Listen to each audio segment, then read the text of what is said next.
Every great athlete has lost, not once, not twice, hundreds of times, and the ones who became legends didn't win despite those losses. They won because of them. Today we talk about what sport teaches us about failure and what that some lesson is pushing Ukraine to build rockets, robots, and solve them while the world expects it to simply survive. 1. That's sport teaching about losing. When an athlete loses a match, something can happen. The first, they collapse, they overthink, they fear the next competition. Every future game becomes about avoiding loss rather than play to win. The second, they analyze, they find the exact moment it went wrong. They train specifically for that weakness and they come back sharper than before. The difference between these two athletes is a talent, is their relationship with failure. The athlete who stop fearing loss become generally dangerous because they are no longer playing not to lose, they are playing to discover what they are actually capable of. And here's what that unlocks. Once you stop being afraid of failure, you start taking risks you would never have taken before. Bigger attempts, bolder experiences, higher goals. You stop looking at the ground and start looking at the sky. So how this applies to real life? This is just about sport. Think about the first time you tried to learn something completely new, coding, a language, an instrument. You were terrified.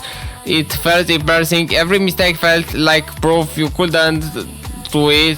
But the people who push it through the discomfort, who treat every error as a data rather than judgment, eventually became the ones others look at the sky. They make it look easy. It was never easy. They just stopped letting failure mean something personal. And once failure stops being scary, ambition stops having a ceiling, suddenly it becomes learnable. Robotics becomes approachable. Space doesn't feel reserved for someone smarter than you. The only thing that was ever limiting was the fear of being wrong on the way there. 3. Ukraine's relationship with the failure. Nothing about Ukraine, a country that has faced military setbacks, territorial losses, and daily devastation, and yet keeps moving forward. Not because it doesn't feel the losses, it does, but because somewhere in the Ukrainian spirit forget through centuries of surviving impossible circumstances, there is an athlete of understanding of failure. Every loss contains information. Every setback reveals a weakness that can be fixed. When a Ukrainian does fast, engineering rebuilding smarter. When a defense line breaks, commanders adapt the strategy. When infrastructure is destroyed, communities rebuild it faster and more digitally than before. This is not stubbornness. This is the scientific method applied to survival. Try, fail, learn, improve, repeat.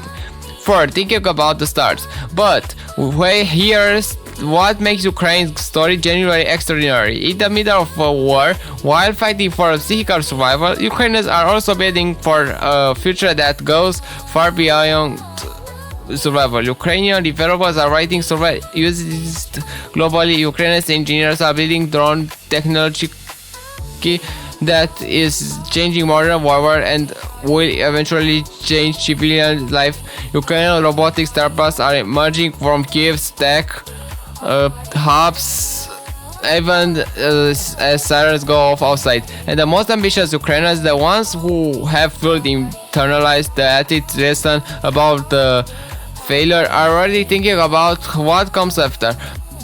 Not just rebuilding what was it, rebuilding what never exists. Clean energy systems, AI research, space technology, robotics for agriculture and medicine. Because a nation that has started as its own destruction and chosen to keep creating is a nation that has earned the right to dream as big as it wants.